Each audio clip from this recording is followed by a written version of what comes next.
To G3 media. ముందుగా headlines చూద్దాం. RTC భద్రతా సేవలపై కవిత కీలక సమీక్ష. ఆర్టీసీ డిపోలో మార్చ్ ప్లాన్ పై కవిత ఆదేశాలు. మహిళా భద్రత బలోపేతం కవిత ప్రత్యేక సూచనలు. ఆర్టీసీ జాగృతి కలిసి కొత్త సేవల దిశగా అడుగు.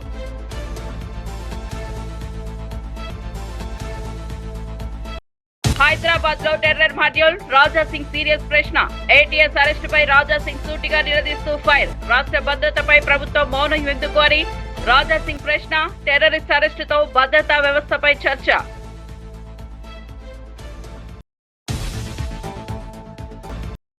కోకాకోలా ప్లాంట్ లో ఆహార లోపాలపై కార్మికులు బహిరంగ ఫైర్. సంవత్సరం నుంచి నాణ్యమైన ఆహారం లేదని కార్మికుల ఆవేదన. యాజమాన్యం నిర్లక్ష్యంపై కోకాకోలా కార్మికుల ఆందోళన. ప్రభుత్వ జోక్యం కోరుతున్న కార్మికుల నిరసన తీవ్రం. ఎగ్జిట్ పోల్స్ పై రామచంద్రరావు స్పందన. అసలు ఫలితం ప్రజలదే అని బీజేపీ నేత సూటి వ్యాఖ్య. ఎగ్జిట్ పోల్స్ పై బీజేపీ కూల్ స్పందన. విజయం ఓటమి సహజం, సేవే లక్ష్యమన్న రామచంద్రరావు.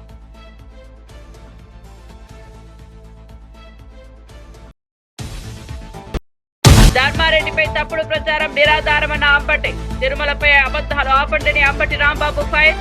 రాజకీయ దుష్ప్రచారంగా ధర్మారెడ్డి వివాదం. భక్తుల మనోభావాలపై దాడి అనవసరమని వ్యాఖ్య.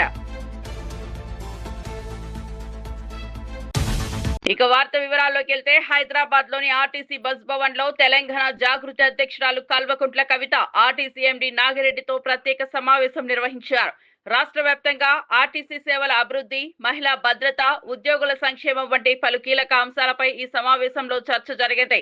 బస్సుల నిర్వహణ, రాత్రి వేళల్లో భద్రతా చర్యలు, డిపోల ఆధునీకరణపై కవిత సమగ్రంగా వివరాలు తెలుసుకున్నారు.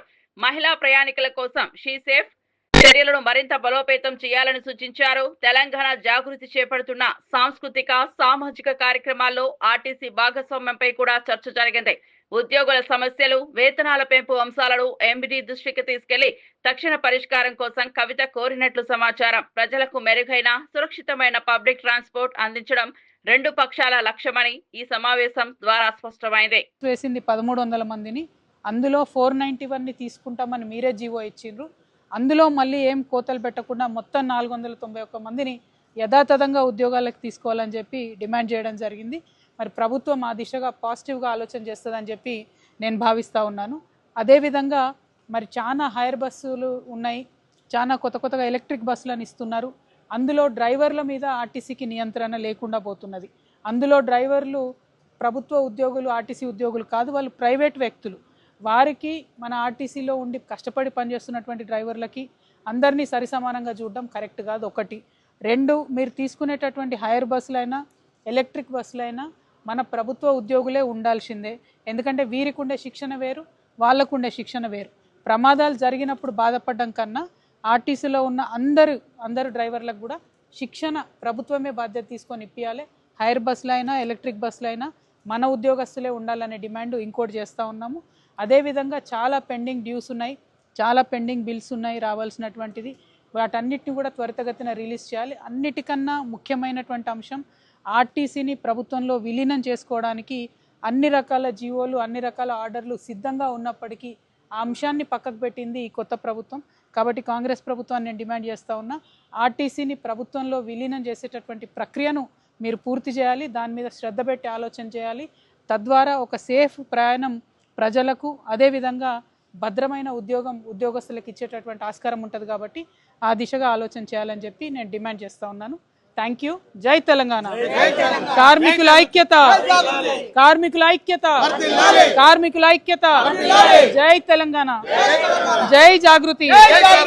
డాక్టర్ సయ్యద్ మొహియుద్దీన్ అరెస్టుపై ఎమ్మెల్యే రాజా సింగ్ తీవ్ర స్పందన వ్యక్తం చేశారు. హిందువుల ప్రాణాలను కాపాడిన గుజరాత్ ఏటీఎస్ కు హృదయపూర్వక ధన్యవాదాలు అంటూ ప్రశంసించిన ఆయన, ఈ ఆపరేషన్ జరుగుతున్నంతసేపు నిందితుడు హైదరాబాద్ లోనే మకాం వేసినట్లు గుర్తు చేశారు.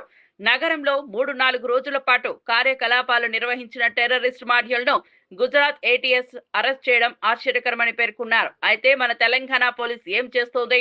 హోం మంత్రిత్వ శాఖ కూడా సీఎం రేవంత్ రెడ్డి వద్దే ఉంది. కనీసం దీనిపై ప్రభుత్వ ప్రతిస్పందన ఎందుకు లేదు అని రాజా సింగ్ ప్రశ్నించారు. ప్రజలు భయాందోళనకు గురి కాకుండా వాస్తవాలను ప్రభుత్వం వెంటనే వెల్లడించాలని డిమాండ్ చేశారు. రాష్ట్ర భద్రతకు సంబంధించిన అంశాల్లో నిశ్చిత నిర్ణయాలు, క్లియర్ కమ్యూనికేషన్ అవసరమని పునరుద్ఘాటించారు. मंदिर में या किस पानी की टैंकी में यहाँ केमिकल मिलाकर किन हिंदुओं को मारने का इन लोगों ने प्लान किया था या आम पब्लिक को मारने का प्लान किया गया था, अभी इंक्वायरी चल रही है। लेकिन दुर्भाग्य की बात देखिए,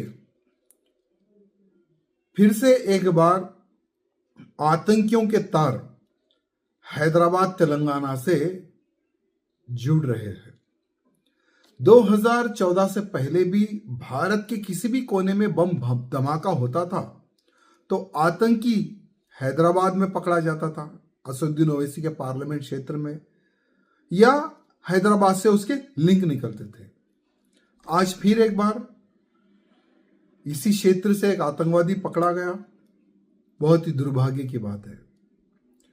और सबसे बड़ी दुर्भाग्य की बात यहां है कि तेलंगाना का मुख्यमंत्री रेवंत रेड्डी, जिसके पास होम मिनिस्ट्री है, मुंह बंद करके बैठे हैं।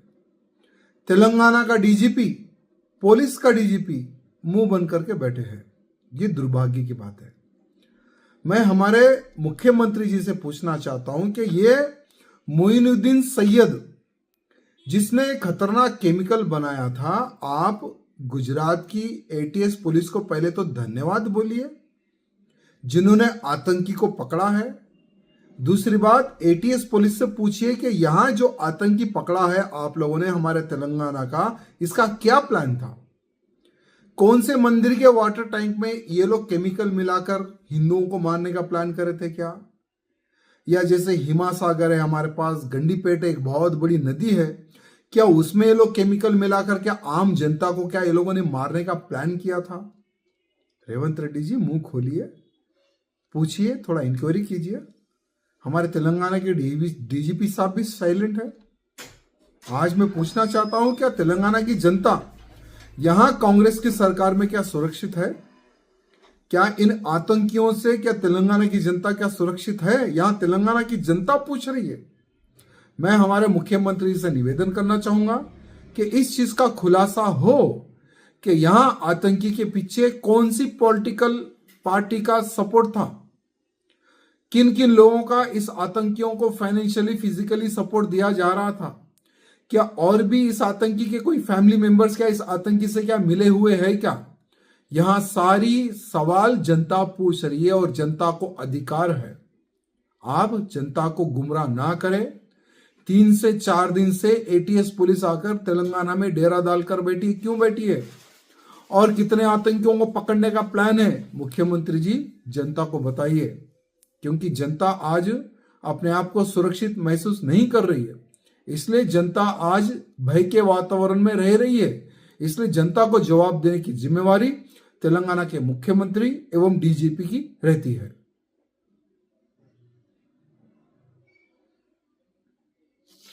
గుంటూరు జిల్లా మంగళగిరి ఆత్మకూరు గ్రామంలోని కోకా కోలా కంపెనీ ఎదుట కార్మికులు తీవ్ర నిరసన వ్యక్తం చేశారు. కంపెనీ క్యాంటీన్లో గత 1 సంవత్సరంగా నాణ్యమైన ఆహారం అందక నిరంతరం ఇబ్బందులు పడుతున్నామని ఆవేదన వ్యక్తం చేశారు. పలుమార్లు విజ్ఞప్తులు చేసినప్పటికీ యాజమాన్యం స్పందించకపోవడంతో నిరసనకు దిగామని తెలిపారు. మా సమస్యలు పట్టించుకోండి మహాప్రభు, ప్రభుత్వాలు చొరవ చూపి మాకు న్యాయం చేయాలంటూ కార్మికులు నినాదాలు చేశారు. ఒక అంతర్జాతీయ కంపెనీ క్యాంటీన్లోనే ఆహార లోపాలు రావడం సిగ్గుచేటని వారు ఆగ్రహం వ్యక్తం చేశారు. కార్మికుల ఆరోగ్యం, సంక్షేమం వంటి కీలక అంశాల్లో సంస్థ పూర్తిగా విఫలమైందని ఆరోపించారు. ప్రభుత్వ కార్మిక శాఖ వెంటనే జోక్యం చేసుకుని విచారణ జరిపి సమస్యలను పరిష్కరించాలంటూ కార్మికులు డిమాండ్ చేశారు. ఫుడ్ బాగోట్లేదు, పురుగులు వస్తున్నాయని చెప్తుంటే దాని గురించి పట్టించుకోరు. అవి ప్రూఫ్తో సహా తీసుకెళ్లారు. అన్ని ఆయిల్ మంచిది వాడతలేదు, ఫుడ్ బాగోట్లేదు అని చెప్పి దాని గురించి ఇన్సెంటివ్ మీటింగ్లు పెట్టమంటే మీటింగ్లు పెట్టరు. ఈ కంపెనీ ప్రొడక్టివిటీ మీటింగ్లు పెట్టరు.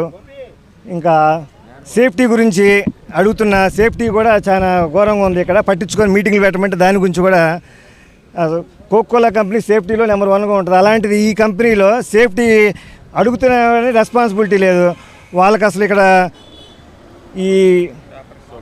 ఈ సూపర్వైజర్లు కూడా అన్పార్లమెంట్ లాంగ్వేజ్ వర్కర్స్ని ఇష్టం వచ్చినట్టు బూతులు తిడతాం. వాళ్ళు బిహేవియర్ చాలా రాంగ్. దీని గురించి కూడా లెటర్లు 6 నెలల నుంచి ఇవ్వడం జరిగింది. అందరు సంతకాలు కూడా పెట్టడం జరిగింది. వాళ్ళు అసలు పట్టించుకోకపోవడం మూలాన ఈ నిరసన తెలియజేస్తున్నాం. ఈ నిరసన ఈ పై లెవెల్ బెంగళూరు కానీ ఢిల్లీ కానీ కోకోలా లెవెల్ తెలియాలని చెప్పేసి ఈ నిరసన తెలియజేస్తున్నాం. Okay, thank you.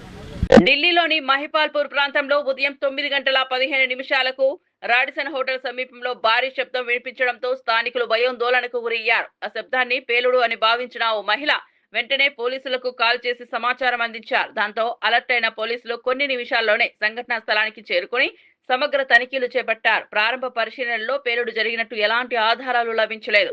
శబ్దం స్వరూపంపై వివరాలు సేకరించిన పోలీసులు చివరికి అది సమీపంలో వెళ్తున్న బస్ టైర్ పేలిన ఘటన మాత్రమేనని నిర్ధారించారు. ఇటీవల దేశవ్యాప్తంగా భద్రతా పరిస్థితుల నేపథ్యంలో ప్రతి చిన్న సంఘటన పైన అప్రమత్తత పెరిగిన సందర్భంలో ఈ సంఘటన కలకలం రేపింది. ప్రజలు ఆందోళన చెందాల్సిన అవసరం లేదని, పూర్తిగా సాధారణంగానే ఉందని పోలీసులు స్పష్టం చేశారు. భద్రతా కారణాల వల్లే ప్రతి సమాచారంపై వెంటనే స్పందిస్తున్నామని తెలిపారు.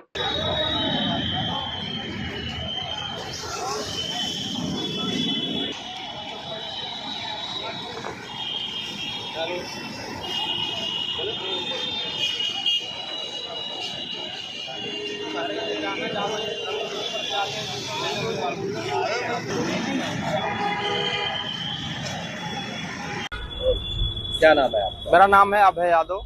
अभय, क्या पता चला यहाँ पे? यहाँ पे पता ये चला कि अभी यहाँ से 20 मिनट पहले एक बस गई जिसका टायर फट गया था। फिर लोगों ने बोला कि बम फटा। తూర్పు గోదావరి జిల్లాలోని ప్రముఖ తీర్థక్షేత్రం అంతర్వేదిలో సినీ నటుడు బెల్లంకొండ శ్రీనివాస్ కుటుంబ సభ్యులతో కలిసి శ్రీ లక్ష్మీనరసింహస్వామి వారిని దర్శనం చేసుకున్నారు.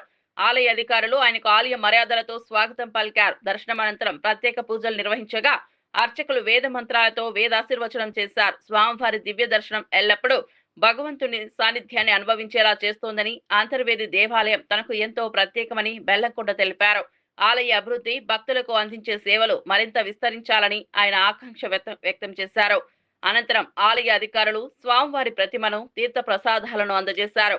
ఈ సందర్శనలో భక్తులు, స్థానికులు ఆయనను చూసేందుకు భారీగా తరలివచ్చారు.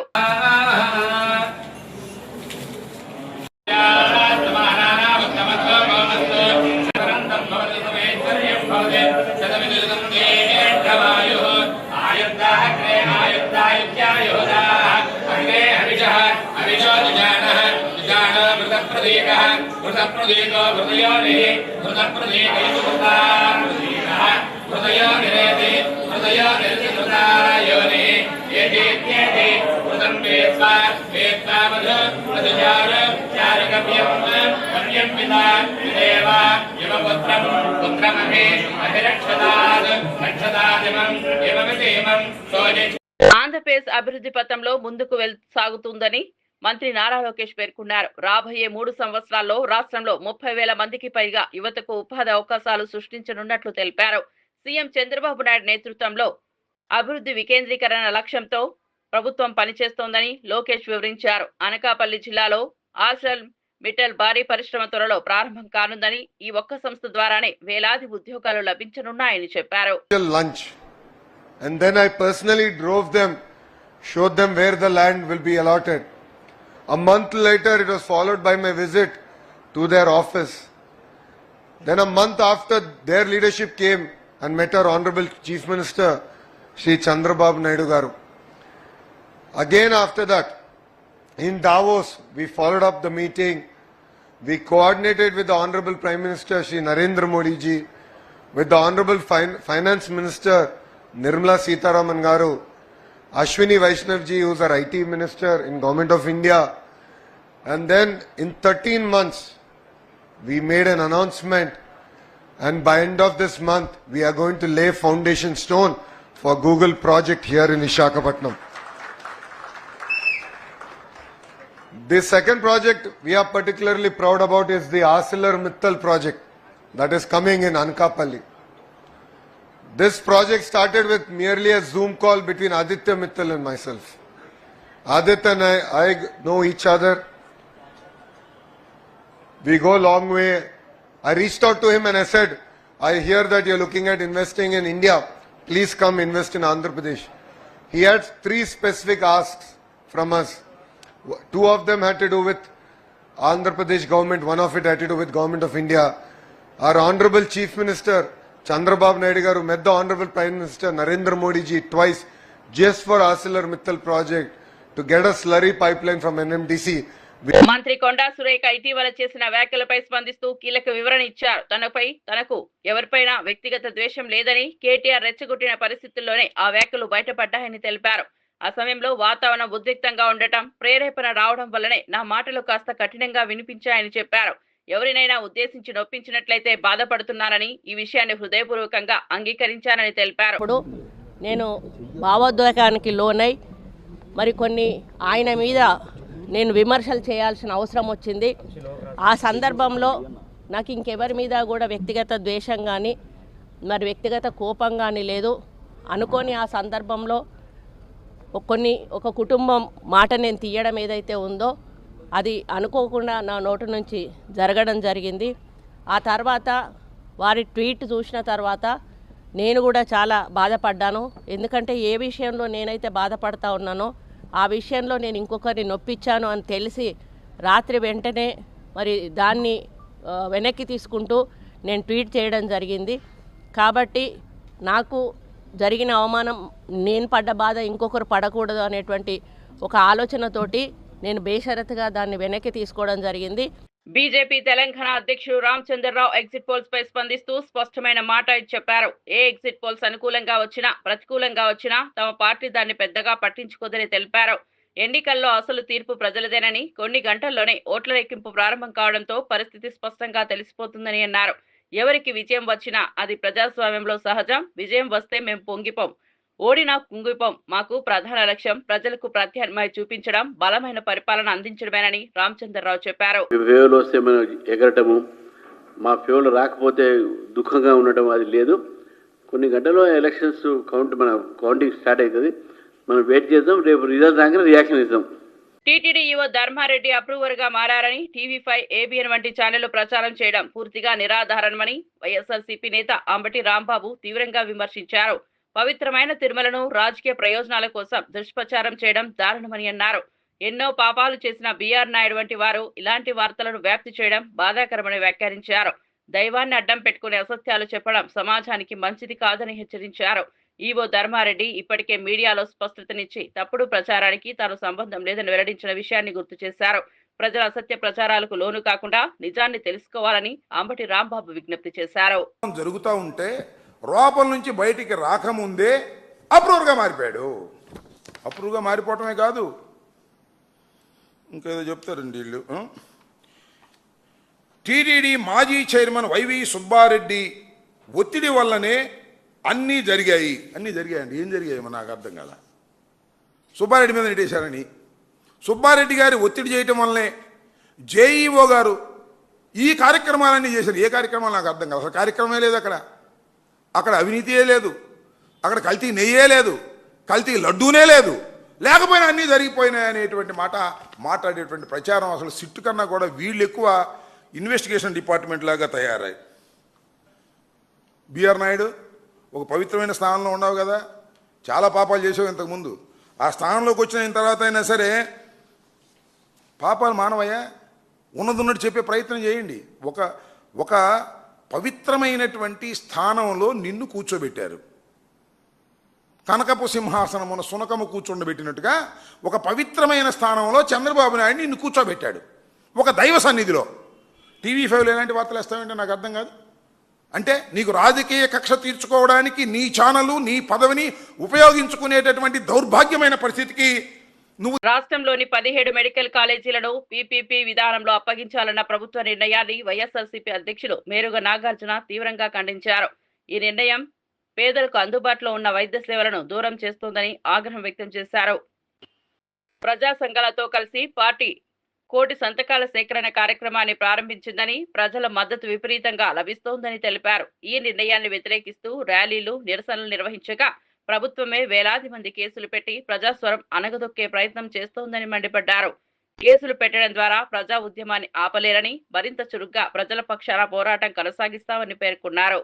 ప్రయారిటీగా తీసుకొని జగన్మోహన్ రెడ్డి గారు ఈ కార్యక్రమాన్ని తీసుకొని వస్తే వాటిని ప్రైవేటు పరం చేయటంలో చంద్రబాబు ముందున్నాడు కాబట్టి వాటిని వ్యతిరేకిస్తూ రాష్ట్ర వ్యాప్తంగా 1 కోటి సంతకాల కార్యక్రమాన్ని ఒక ప్రక్క జరుపుతూనే రెండవ ప్రక్క నిన్న నియోజకవర్గ హెడ్ క్వార్టర్స్లో ప్రజానీకం, పార్టీ కార్యకర్తలు, వివిధ పార్టీల్లో ఉన్నటువంటి రాజకీయ నాయకులు కదం తొక్కి చంద్రబాబుకి కనువిప్పు కలిగే విధంగా, నువ్వు చేస్తున్నటువంటి ఆలోచన తప్పు అని చెప్పే విధంగా రాష్ట్ర వ్యాప్తంగా అన్ని నియోజకవర్గాల్లో బ్రహ్మాండమంటి ర్యాలీలు జరిగితే కన్ను కుట్టి బేజారెత్తి ఒక పక్కా పథకం ప్రకారం నియోజకవర్గాల్లో కేసులు పెడతా ఉంటే, నాయకుల్ని ఏరేరి కేసులు పెట్టిస్తూ ఉంటే, అంటే వైఎస్ఆర్ కాంగ్రెస్ పార్టీ శ్రేణులను భయపెట్టాలనో, వైఎస్ఆర్ కాంగ్రెస్ పార్టీ శ్రేణులు భయపడతాయేనో మీరు కేసులు పెడుతున్నటువంటి తీరు రాష్ట్ర ప్రజలు కళ్ళు లేని కబోజీలు కాదు, చూస్తూ ఉన్నారు. కేసు పెట్టినంత మాత్రాన ఉదాహరణకి రాష్ట్రంలో పెరుగుతున్న ఆర్థిక క్రమరాహిత్యం పట్ల బీఆర్ఎస్ ఎమ్మెల్సీ దాసోజు శ్రవణ్ తీవ్ర ఆందోళన వ్యక్తం చేశారు. కేసీఆర్ దశాబ్దపు పాలనలో దేశానికి ఆదర్శంగా నిలిచిన తెలంగాణ ఆర్థిక వ్యవస్థ రేవంత్ రెడ్డి ప్రభుత్వం వచ్చిన 2 ఏళ్లలోనే కుదేలైందని ఆరోపించారు. భారీ రుణాలు, నియంత్రణ లేని ఖర్చులు, అభివృద్ధి పనులకని చెప్పి నిధుల దుర్వినియోగం రాష్ట్రాన్ని కష్టాల్లోకి నెట్టిందని వ్యాఖ్యానించారు. కాగ్ తాజా నివేదిక ప్రకారం 2 ఏళ్ల కాలంలోనే 4,48,000 కోట్ల భారీ అప్పులు చేసినట్లు బయటపడడం ప్రభుత్వ వైఫల్యం స్పష్టమని అన్నారు. ఈ రుణభారం భవిష్యత్ తరాలకు భారం అవుతుందని హెచ్చరించారు. ప్రజా సంక్షేమం పేరుతో ముసుగు పెట్టి అవినీతి కమిషన్లతో పాలన సాగుతోందని విమర్శించారు. రేవంత్ ప్రభుత్వం ఆర్థిక వ్యవస్థను నిలగదొక్కునే చర్యలకు ముందుకు రావాలని దాసోజు శ్రవణ్ డిమాండ్ చేశారు. ప్రజల యొక్క దృష్టిని మళ్లిస్తూ చిల్లర రాజకీయాల్లో మునిగి తేలుతున్న రేవంత్ రెడ్డి గారి దాష్టికాలని, ఆర్థిక అత్యాచారాలను దయచేసి ప్రజల దృష్టికి తీసుకెళ్లాలని చెప్పి నేను కోరుతా ఉన్నాను. We are in serious crisis. ఒకప్పుడు అద్భుతమైనటువంటి ఆర్థిక ప్రగతితో ముందుకెళ్లిన కేసీఆర్ గారి నేతృత్వంలో రాష్ట్రం ఇవాళ ఆర్థికంగా మొత్తం కూడా కుదేలైపోయింది, అధోగతి పాలైపోయింది. ఒక చిల్లర పరిపాలన అందిస్తూ ఉండడానికి నిదర్శనం నేను మీకు దృష్టికి తీసుకెళ్తా. టోటల్ రెవెన్యూ రిసిప్ట్స్ 25-26 ఫైనాన్షియల్ ఇయర్కు పెట్టుకున్నటువంటి బడ్జెట్ ఎస్టిమేట్ ఎంత అంటే 2,29,770 కోట్ల రూపాయలు. This is what estimated budget estimate. 6 నెలల్లో ఎంత రావాలన్నా అంటే 2,30,000 అంటే 1,15,000 కోట్లు రెవెన్యూ రిసిప్ట్స్ రావాలా. వచ్చింది ఎంత అంటే 76,940 సెప్టెంబర్ వరకు 76,940 కోట్లు మాత్రమే.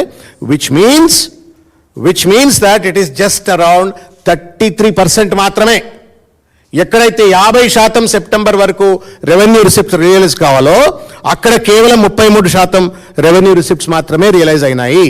ఇకపోతే stamps and registrations, real estate booming sector KCR గారి పరిపాలనలో దాని చుట్టూ ఉన్న దాని మీద ఆధారపడ్డటువంటి ఒక బిల్డర్లు కావచ్చు, లేకపోతే కన్స్ట్రక్షన్ సిబ్బంది కావచ్చు, లేకపోతే మెటీరియల్ సప్లై చేసే వాళ్ళు కావచ్చు, మొత్తం ఆర్థిక ప్రగతికి మూలమైనటువంటి ఒక రియల్ ఎస్టేట్ సెక్టర్ సర్వనాశనం అయిపోయింది రేవంత్ రెడ్డి గారి నేతృత్వంలో అనడానికి నిదర్శనం ఏంటంటే, ఘనంగా జరిగిన సమావేశంలో ఏఐసిసి కార్యదర్శి జట్టి కుసుమ్ కుమార్ గజిబిజి రాజకీయం నడుస్తున్న హైదరాబాద్ నగరానికి త్వరలోనే కాంగ్రెస్ పార్టీ స్థిరత, శుభపాలన తీసుకురాబోతోందని అన్నారు. నగర అభివృద్ధి కోసం గత పాలకులు చూపిన నిర్లక్ష్యాన్ని ప్రజలు స్పష్టంగా గమనించారని, జీహెచ్ఎంసీలో పాలనా మార్పు అవసరమని తీవ్రంగా అనిపిస్తోందని పేర్కొన్నారు. ప్రజలకు చేరువగా ఉండే నిర్ణయాలు తీసుకునే నాయకత్వం కాంగ్రెస్ పాలే ఉందని వ్యాఖ్యానించారు. నగర సమస్యలు, రోడ్లు, డ్రైనేజ్, నీటి సరఫరా, కాలుష్యం, హౌసింగ్ అన్నింటినీ పరిష్కరించేందుకు సమగ్ర ప్రణాళికతో కాంగ్రెస్ ముందుకు వస్తోందని తెలిపారు. జీహెచ్ఎంసీ ఎన్నికల్లో కాంగ్రెస్ పార్టీ జెండా ఖచ్చితంగా ఎగరవేస్తామని ధీమా వ్యక్తం చేసిన ఆయన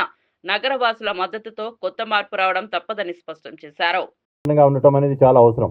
ఇటువంటి సందర్భంలో ఇక్కడ ఆర్గనైజేషన్ బ్యాక్గ్రౌండ్ ఉన్న మహేష్ కుమార్ గారు పిసిసి అధ్యక్షుడిగా, అలాగే టోటల్ ఆర్గనైజేషన్ నేను ఎప్పుడు ప్రత్యక్ష ఎలక్షన్స్ నిలబడే ఆసక్తి నాకు లేదు.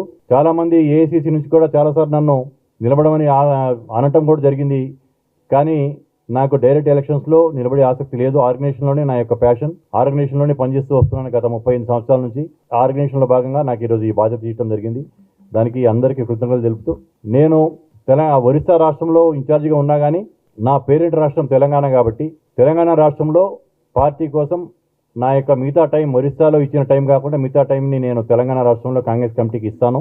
ముఖ్యంగా జూబ్లీహిల్స్ బై ఎలక్షన్ జరుగుతుంది. మీకు రిజల్ట్ అనేది ఎగ్జిట్ పోల్స్లో ఉంది. కాంగ్రెస్ పార్టీ గెలుపు అనేది అక్కడ ఖాయం.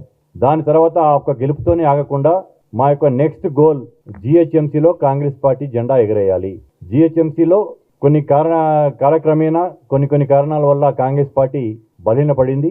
మళ్ళీ పూర్వ వైభవాన్ని స్వర్గీయ పీజీఆర్ గారు ఉన్నప్పుడు ఎంతైతే బలంగా కాంగ్రెస్ పార్టీ ఉందో అంతకు మించి బలాన్ని చేకూర్చాలంటే ఇక్కడ ఆర్గనైజేషన్ స్ట్రెంగ్తన్ చేయాల్సిన అవసరం ఉంది. ఇక్కడ ఇది కాస్మోపాలిటన్ నగరం.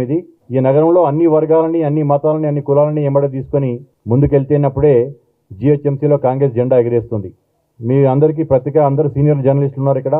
2010లో మొట్టమొదటి greater municipal corporation of Hyderabad election జరిగినప్పుడు అప్పుడు టీఆర్ఎస్, ఇప్పుడు బీఆర్ఎస్ పార్టీ కనీసం అభ్యర్థులు లేక అభ్యర్థులని పోటీ కూడా పెట్టలేని దయనీయ స్థితిలో ఉంది. వాళ్ళు పోటీ కూడా పెట్టలేదు. ఆ రోజు కాంగ్రెస్ పార్టీ ఎంఐఎంతో కలిసి అలయన్స్లో మేయర్ పీఠాన్ని కైవసం చేసుకోవడం జరిగింది. అటువంటి పార్టీ అధికారంలో రాగానే 2016లో దాదాపు 99 కార్పొరేట్ సీట్లు గెలవటం, అధికారంలోకి రావడం జరిగింది. ఇప్పుడు కాంగ్రెస్ పార్టీ అధికారంలో ఉంది. స్థానిక సంస్థలు సహజంగానే అధికారంలో ఉన్న వాళ్ళకి అనుకూలంగా ఉంటాయి.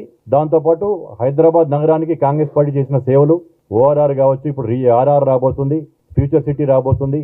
ఇవన్నీ కూడా మాకు రాబోయే జిహెచ్ఎంసీ ఎలక్షన్స్ లో కాంగ్రెస్ పార్టీకి అనుకూలంగా ఉంటాయి. వార్తలు ముగించే ముందు ముఖ్యాంశాలు మరోసారి. ఆర్టీసీ భద్రతా సేవలపై కవిత కీలక సమీక్ష. ఆర్టీసీ డిపోలో మార్చ్ ప్లాన్ పై కవిత ఆదేశాలు. మహిళా భద్రత బలోపేతం కవిత ప్రత్యేక సూచనలు. ఆర్టీసీ జాగృతి కలిసి కొత్త సేవల దిశగా అడుగు.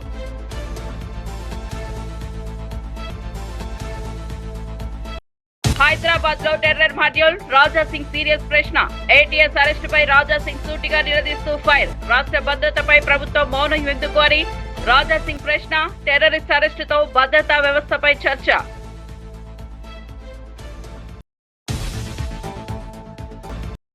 కోకాకోలా ప్లాంట్ లో ఆహార లోపాలపై కార్మికులు బహిరంగ ఫైర్. సంవత్సరం నుంచి నాణ్యమైన ఆహారం లేదని కార్మికుల ఆవేదన. యాజమాన్యం నిర్లక్ష్యంపై కోకాకోలా కార్మికుల ఆందోళన. ప్రభుత్వ జోక్యం కోరుతున్న కార్మికుల నిరసన తీవ్రం. ఎగ్జిట్ పోల్స్ పై రామచంద్రరావు స్పందన. అసలు ఫలితం ప్రజలదే అని బీజేపీ నేత సూటి వ్యాఖ్య. ఎగ్జిట్ పోల్స్ పై బీజేపీ కూల్ స్పందన. విజయం ఓటమి సహజం, సేవే లక్ష్యమన్న రామచంద్రరావు.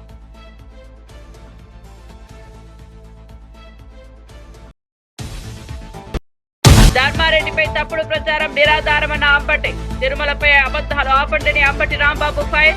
రాజకీయ దుష్ప్రచారంగా ధర్మారెడ్డి వివాదం. భక్తుల మనోభావాలపై దాడి అనవసరమని వ్యాఖ్య.